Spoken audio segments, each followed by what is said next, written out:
3 people have reportedly been killed by security forces across Syria on Wednesday.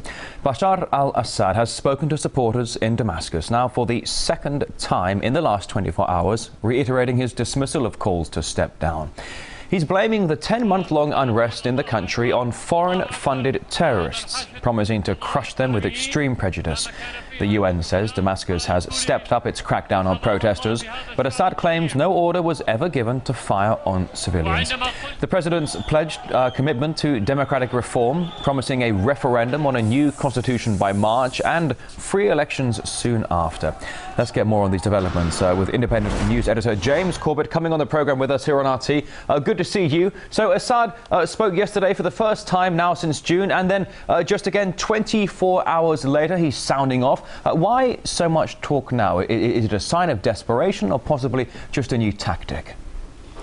Well, I'm not sure about desperation so much as something of necessity for him at this point to make sure that that people don't start spreading rumors about him fleeing the country and other such things that we've seen spread, for example, about Mubarak in Egypt last year or about Gaddafi in Libya. These types of rumors start to spread as a government becomes more embattled and more slandered, really, in the international media in a lot of ways. And I find it interesting that pretty much every single English language report of his recent speech in Damascus uses and stresses the word conspiracy, that he used the word conspiracy to describe what's happening in Syria and against the Syrian government right now. And it may be a matter of semantics, but unfortunately in the English language, really, conspiracy has become a term that for some reason means paranoid conspiracy fantasy, when in fact it's actually a criminal offense that's prosecuted in jurisdictions around the world each and every single day. But it's important to understand that when he speaks of this conspiracy that he's going to strike down and these foreign terrorists who are invading his country, that this is in fact not something that's open to debate. It was actually revealed in documents that were leaked from the U.S. State Department last April that proved beyond a shadow of a doubt that the U.S. State Department has pumped in at least $6 million secretly and covertly into Syrian opposition groups since 2006. So when he talks about a conspiracy to overthrow his government, I mean, it did come out in actual documents last year. As you say then, the U.S. State Department has been involved funneling money into this uprising ongoing in Syria. But President Assad has denied that there is a crackdown on peaceful protesters. What are we supposed to make of the figures the UN is giving? More than 5,000 civilians killed in the country since March. Do you take those as being truthful? Are they exaggerated? What's your stance? Well, at this point, they're not worth the paper they're not written on, because they have absolutely no basis that, as far as any of us can tell, they've just been handed down from on high, seemingly from the Syrian Observatory for Human Rights, so-called, which is really one of the only organizations that all of the reporting about Syria and the opposition's movements and activities is coming from these days. When, again, speaking of conspiracy, people conspiring behind closed doors, just yesterday, I believe, one of the representatives of the Syrian Observatory for Human Rights was seen coming out of a personal meeting with the British Foreign Ministry. So once again, we have people conspiring at high levels behind the backs of the public, and then coming out with these numbers that come out of nowhere from, as far as anyone can tell, 5,000, this magical number we've been hearing for so long.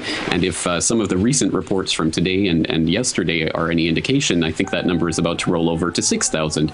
Again, who knows where these numbers are coming from or how they're being verified, but that's not the type of thing that people usually ask in the build-up for warlike action, exactly as we saw in Libya last year, when numbers were again thrown around without any basis, and months later were shown to have had absolutely no basis. It's these numbers, though, that are given to the big news networks around the world, that then go again with these big stories, you know, as it was, as you mentioned, with Libya, the whole UN movement for a UN resolution 1973 as a humanitarian mission.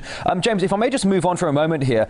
There's just over a week now to go until the Arab League observer mission expires in Syria. Do you think its findings are going to have any effect on the course of this crisis? And perhaps will the findings do anything to deter what might be regional agendas at play?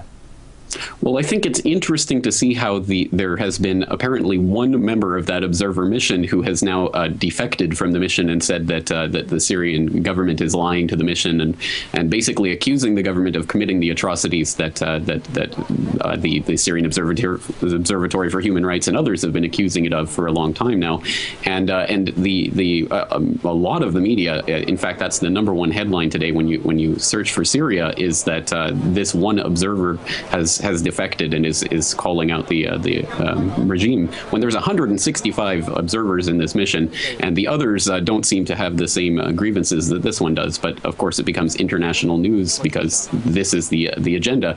So exactly as I said here on RT just a few weeks ago, the Arab League mission there is pretty much preordained. No matter what the mission itself comes out with, if there's even one dissenting voice, the one dissenting voice will be given all of the media attention. So it's a question of which way the powers that be have decided this is going to go, and unfortunately, it looks like it's going to stack up in favor of military intervention once again.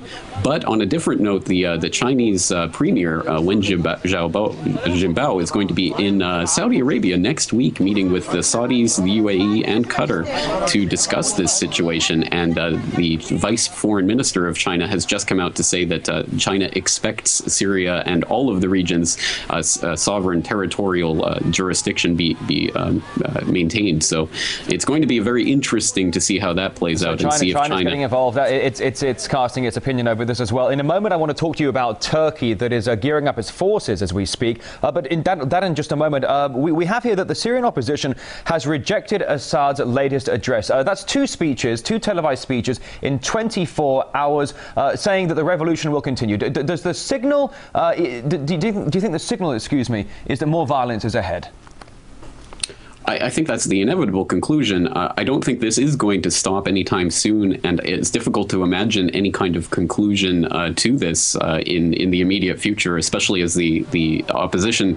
I haven't seen any indication that there's any sort of way in which this will play out other than the removal of Assad. So until that happens, I'm sure that the violence will continue to escalate.